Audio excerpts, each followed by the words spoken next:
দুর্ঘটনা কবলিত কাঞ্চনজঙ্ঘা এক্সপ্রেস যাত্রী নিয়ে শিয়ালদা স্টেশনে এসে পৌঁছায় রাত 3:17 মুখ্যমন্ত্রী মমতা বন্দ্যোপাধ্যায়ের নির্দেশ অনুযায়ী রাতে শিয়ালদা স্টেশনে রাজ্য সরকারের পক্ষ থেকে একটি হেল্প ডেস্ক করা হয়। সেই হেল্প ডেস্কের দায়িত্বে ছিলেন রাজ্যের মন্ত্রী তথা কলকাতার মেয়র ফিরহাদ হাকিম ও রাজ্যের পরিবহন মন্ত্রী স্নেহাশিস চক্রবর্তী। যাত্রীরা স্টেশনে নামার পর তাদের হাতে জলের বোতল ও একটি করে টিফিনের প্যাকেট দেওয়া হয়। মানুষের অভিজ্ঞতা খুব মর্মান্তিক।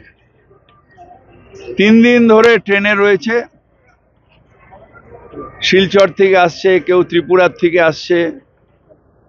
হঠাৎ করে মৃত্যু ফাঁদ তার থেকে বেরিয়েছে। তার মধ্যে জার্কিংয়ে অনেকের চোট আছে, ফার্স্ট এডের এখানে হলো, প্রাথমিক চিকিৎসা হয়ে তারা বাসে উঠলো, গন্তব্যস্থলে যাবে। আমাদের যেটুকু করার মমতা ব্যানার্জির নির্দেশে আমরা করছি, কিন্তু ভারতীয় রেলের কি হবে সেটা একটা বড় প্রশ্ন চিহ্নের মুখে আছে। যাই হোক, আমাদের কাজ আমরা করছি। আমরা প্রাণ হাতে নিয়ে রেলে চড়ব। ভগবানের কৃপায় যদি ফিরে বাড়িতে আসতে পারি আসবো, আর না হলে রেলের মৃত্যু হবে। যাত্রীরা অনেকে বলছেন যে ট্রেনটাকে তারা নিরাপদ মনে করছেন না।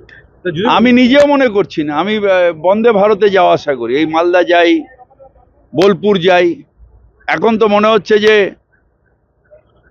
বাড়িতে আরেকটু ইন্স্যুরেন্স বাড়িয়ে দিয়ে যেতে হবে, যে ফিরবো কি না কোনো ঠিক নেই। এখনো পর্যন্ত কতজনকে বাসে করে বাড়ি পৌঁছানোর ব্যবস্থা? দেখেন, আমরা যা যা পেয়েছি এখানে প্রায় 150-200 জনের বেশি হবে, তাদের বাসে তুলেছি। যারা একটু অন্য গন্তব্য যাবেন, মানে যাদের কমন রিচ, সেগুলো বাসে যাচ্ছে। যেগুলো একটু অন্য, তাদের অনেকেরই গাড়িতে করে পাঠিয়ে দেওয়া হয়েছে। ট্রান্সপোর্ট মিনিস্টার নিজে দাঁড়িয়ে থেকে এটা করেছেন, ট্রান্সপোর্ট সেক্রেটারি। সুতরাং এটা মমতা ব্যানার্জি সকালবেলায় আমাদের ইনস্ট্রাকশন দিয়েছিলেন যে রেল আসা মাত্রই তাদের যাতে আমাদের দিক দিয়ে কোনো পরিষেবায় ত্রুটি না হয়, সেটা আমরা করলাম।